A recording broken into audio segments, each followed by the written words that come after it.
Let's make delicious Italian sourdough bread. Today's recipe for the perfect ciabatta. No yeast, just healthy fermentation and an incredibly crispy crust. It's surprisingly easy to make, and the results are just like in the best bakeries. 320 grams of water at room temperature. A wonderful wheat sourdough starter with 100% moisture. I should mention right away that you can also make it with La Vida Madre Sourdough Starter. The starter, as always, has tripled in size. We need 100 grams of starter. I'll feed the rest of the starter and refrigerate it for storage. I stir the starter with water until smooth. This starter dissolves well in water. Next, I add 400 grams of sifted wheat flour.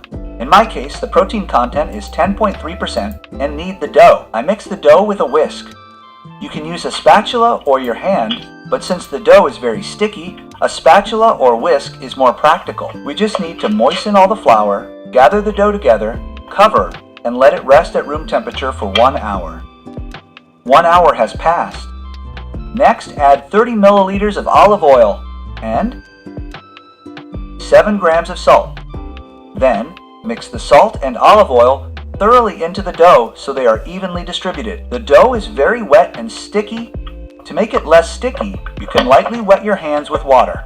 Olive oil gives the dough elasticity, a delicate texture, and a light aroma that perfectly enhances the flavor of the ciabatta. We've mixed all the olive oil and salt into the dough. Gather the dough together again, cover, and let it rest at room temperature for 30 minutes. 30 minutes have passed. Air bubbles are already appearing in the dough here and there. I'm going to fold the dough for the first time. There will be 3 folds in total, spaced 30 minutes apart. Using wet hands, separate the dough from the sides and fold it in a circle several times. At first, the dough may be unruly due to the high humidity, but with each fold, it will become more elastic and pliable. I cover and leave it for another 30 minutes at room temperature. This is the second folding of the dough. I lightly wet my hands with water, separate the dough from the sides, lift the dough, gently stretch it upwards, and fold it inward. I repeat this several times in a circle. This is exactly the best option for such wet dough. The dough has already become more elastic, stretches well, and holds its shape. I fold it carefully to keep the air inside. I cover and leave it for another 30 minutes at room temperature. So the last, third folding.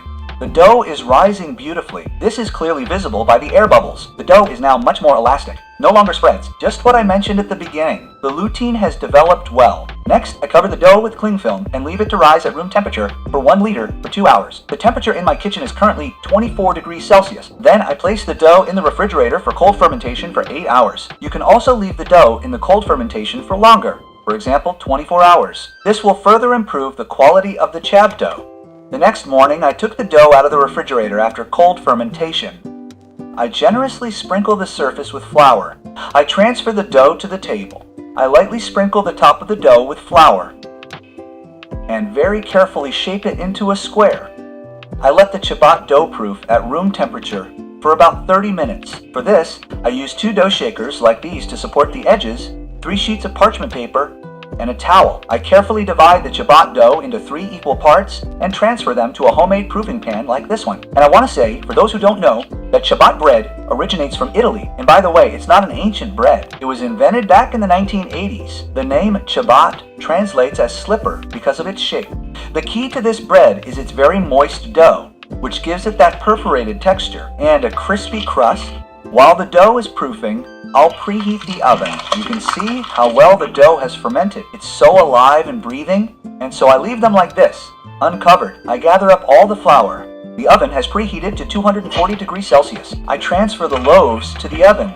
I put hot and boiling water on the bottom of the oven and bake the ciabattas for 15 minutes at this temperature with steam. Then I remove the steam and bake for another 5 minutes or so, until golden brown. And friends, support this video with a like, a comment, and a subscription. I take the ciabattas out of the oven and transfer them to a wire rack to cool. Look how beautiful they are. Let me know what you think of this ciabatta recipe. The aroma, my friends, is exquisite, but to truly appreciate it, you need to make these incredibly delicious sourdough ciabatta. I highly recommend this recipe.